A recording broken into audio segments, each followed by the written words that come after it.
बिस्मिल्लाहिर्रहमानिर्रहीम।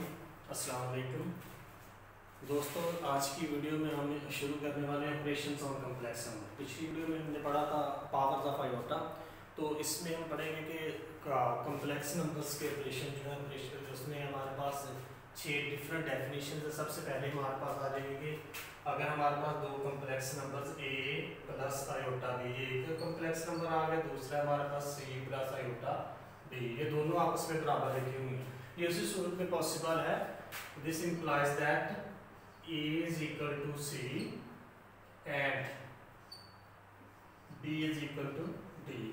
यानी कि अगर हमारे पास रियल पार्ट के बराबर हो और उसका इमेजिनरी पार्ट के बराबर हो, तो फिर हम कहेंगे कि ये दोनों कम्प्लेक्स नंबर दोनों जो है एक दूसरे के बराबर है।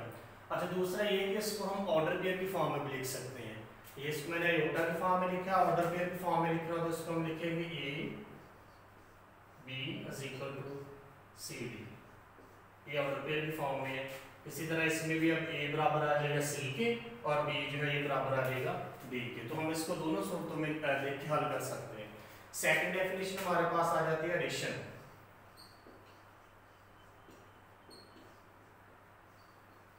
यानी कि दो कॉम्प्लेक्स नंबर को कैसे ऐड करना है, a plus iota b plus c plus iota d। तो इसका वेरी सिंपल है ये भी कि इसके रियल पार्ट में हम रियल पार्ट को ऐड कर देंगे, वो बन जाएगा हमारे पास a प्लस c, और इसका जो इमेजिनरी पार्ट है उसमें हम इमेजिनरी पार्ट को ऐड कर देंगे, वो बन जाएगा b plus d into d। और इसको भी अगर हम ऑर्डर पेयर की फॉर्म में लिखना चाहें तो इसको हम ऐसे लिखेंगे, ये a भी हो गया, ये हमारे पास क्या बन जाएगा c d।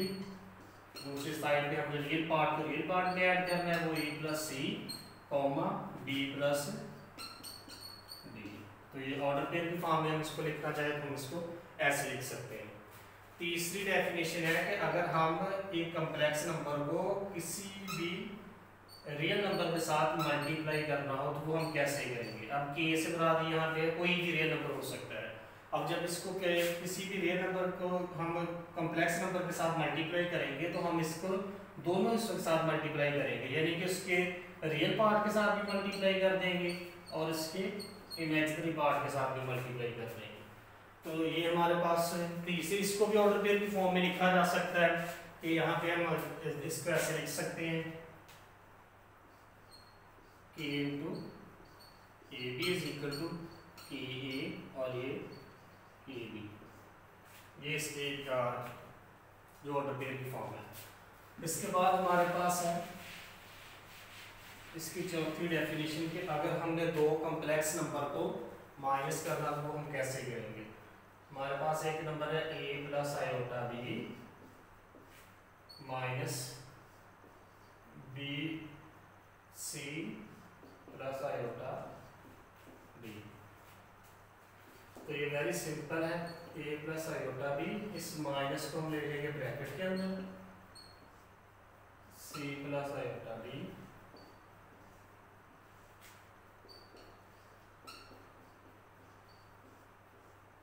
ये देखिए माइनस सी का भी साइन चेंज कर देगा, इसकी इमेजिनरी पार्ट जो आयोटा डी है उसका भी। अब इसको सिंपल उसी तरह जिस तरह हमने दोनों को इसको जमा किया था उसी तरह कर लेना है कि रियल पार्ट में से रियल पार्ट को और इसका जो हमारे पास इमेजिनरी पार्ट है उसमें से इमेजिनरी पार्ट को कर देना है। ये सिर्फ आपको समझाने के लिए सारा हल किया ना, वैसे सिंपल उसी तरह है कि आप इसके रियल पार्ट में से रियल पार्ट को माइनस कर देंगे और इसके इमेजिनरी पार्ट में से इमेजिनरी पार्ट को माइनस कर देंगे। तो इसके बाद ये हमारे पास चौथी डेफिनेशन थी। पांचवी डेफिनेशन है कि अगर हमने दो कम्प्लेक्स नंबर्स को मल्टीप्लाई करना तो वो कैसे करना है, a plus iota b into c plus iota b।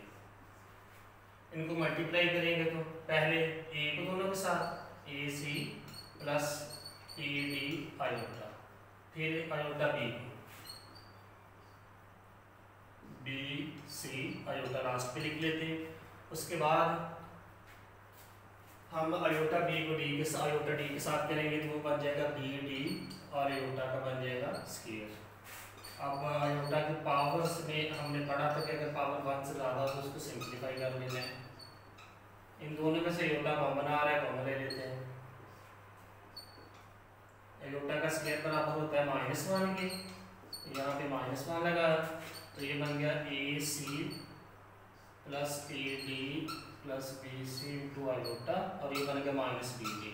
अब ये भी रियल है, ये भी रियल है, तो इसको हम दोनों को इकट्ठा कर लेते हैं, AC माइनस BD, ये इसका बन गया रियल पार्ट, और AB प्लस BC ये इसका बन गया इमेजिनरी पार्ट। यानी कि सिंपल इसी तरह मल्टीप्लिकेशन है जिस तरह हम रियल नंबर में करते हैं या अलजेब्रा में करते हैं कि हम पहले एक नंबर को दोनों के साथ मल्टीप्लाई कर लेंगे, फिर हम दूसरे नंबर को दोनों के साथ मल्टीप्लाई करके उस सारे को सिंप्लीफाई करके ये हमारे पास इसका रिजल्ट आ गया। दूसरा, अगर हम आपके पास MCQs में कोई इस तरह का क्वेश्चन आता है कि आपके पास टाइम कम है, आप इसको हल करना चाहते हैं, ये सिंपल सीधा ये वाला नीचे वाले भी इनको याद रख के आप लोग मल्टीप्लाई करके हल कर सकते हैं। इनको याद कैसे रख रहे हैं कि पहले देखिए कि रियल को रियल के साथ मल्टीप्लाई कर दिया, आंसर ये सी आ गया। अब ये देखिए इमेजिनरी को इमेजिनरी के साथ मल्टीप्लाई किया, अब BD आ गया, लेकिन दरमियान में साइन जो है ना वो अयोटा की पावर पे डिपेंड कर रहा था कि अयोटा का स्क्वायर आना था जब हमने इमेजिनरी को इमेजिनरी के साथ मल्टीप्लाई करना था, वो -1 के बराबर होता है, इस वजह से हमने यहाँ पे दरमियान में माइनस लगा दिया। इसके अलावा अगर दरमियान में यहाँ पे प्लस या माइनस को हो तो वो ये वाला साइन उन पे भी डिपेंड करेगा। यहाँ पे क्योंकि दोनों के दरमियान में जमा का साइन था, इसी वजह से हमारा यहाँ पे दरमियान में माइनस आ गया। उसके बाद देखिए कि अगले वाला ये यहाँ पे एक दफा रियल को आपने इमेजिनरी के साथ मल्टीप्लाई कर दिया, AD आ गया, फिर पहला जो कॉम्प्लेक्स नंबर है उसके इमेजिनरी पार्ट को दूसरे के रियल के साथ मल्टीप्लाई कर दिया तो BC आ गया। पहले क्या किया था कि आप लोगों ने जो आपका पहला कॉम्प्लेक्स नंबर है उसके रियल पार्ट को दूसरे के इमेजिनरी के साथ मल्टीप्लाई किया, फिर आपने पहले कॉम्प्लेक्स नंबर के इमेजिनरी को दूसरे के रियल के साथ मल्टीप्लाई किया।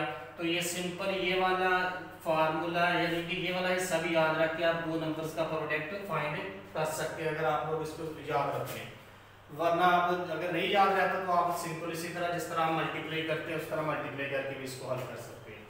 तो ये था हमारे पास इसकी 5वीं डेफिनेशन। छठी है हमारे पास conjugate of complex number. Complex number का कॉन्जुगेट क्या होता है?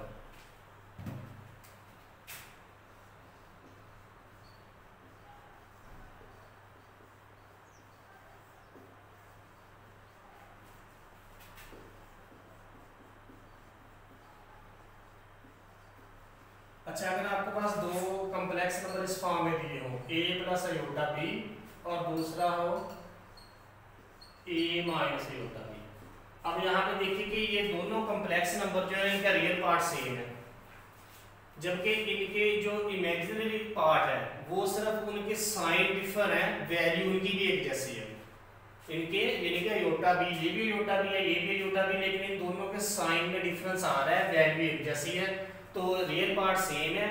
जो इमेजिनरी पार्ट है उसका सिर्फ साइन डिफर हो तो हम कहेंगे कि ये दोनों कॉम्प्लेक्स नंबर है, ये एक दूसरे के कॉन्जुगेट कहलाएंगे। यानी कि जब भी आपके पास दो नंबर इस फॉर्म में दिए हों कि उनका रियल पार्ट सेम हो, इमेजिनरी पार्ट जो है वो उसका साइन डिफर हो, तो आप कहेंगे कि ये दोनों नंबर जो है वो एक दूसरे के कॉन्जुगेट कॉम्प्लेक्स नंबर है। फॉर एग्जांपल मिसाल हम लेते हैं कि अगर 5 प्लस अयोटा 3 अयोटा कर लें तो इसका कॉन्जुगेट क्या आएगा? 5 माइनस 3 अयोटा। अगर आपके पास है ना -5 प्लस 3 अयोटा तो इसका कॉन्जुगेट क्या है? वो -5 माइनस 3 अयोटा ही रहेगा। हमने सिर्फ जो इसका इमेजिनरी पार्ट है उसका साइन चेंज करना है, जो इसका रियल पार्ट है उसका साइन चेंज नहीं करेंगे। इसी तरह अगर आपके पास सिर्फ √5 अयोटा है, इसका आपसे पूछा जाए कि इसका कॉन्जुगेट क्या आएगा तो वो आ जाएगा -√5 अयोटा। अगर आपके पास 2 है, इसका रियल पार्ट है तो ये किसके साथ मैंने अयोटा लगाया तो इसका कॉन्जुगेट इसका, क्योंकि हमारे पास इमेजिनरी पार्ट है ही नहीं है तो इसका हम साइन चेंज नहीं करेंगे, तो हम कहेंगे कि जो रियल नंबर है वो सेल्फ कॉन्जुगेट होता है। रियल नंबर सेल्फ कॉन्जुगेट होता है। जब भी किसी नंबर का कॉन्जुगेट आप लोगों ने लेना है तो हम लोग सिर्फ उसका जो इमेजिनरी पार्ट है उसका साइन चेंज करेंगे, उसका जो रियल पार्ट है उसका साइन चेंज नहीं करेंगे। तो अगर किसी किस्म का कोई भी क्वेश्चन हो तो आप नीचे कमेंट बॉक्स में कमेंट कर सकते हैं। इंशाल्लाह ताला नेक्स्ट वीडियो में मिलेंगे। अल्लाह हाफिज़।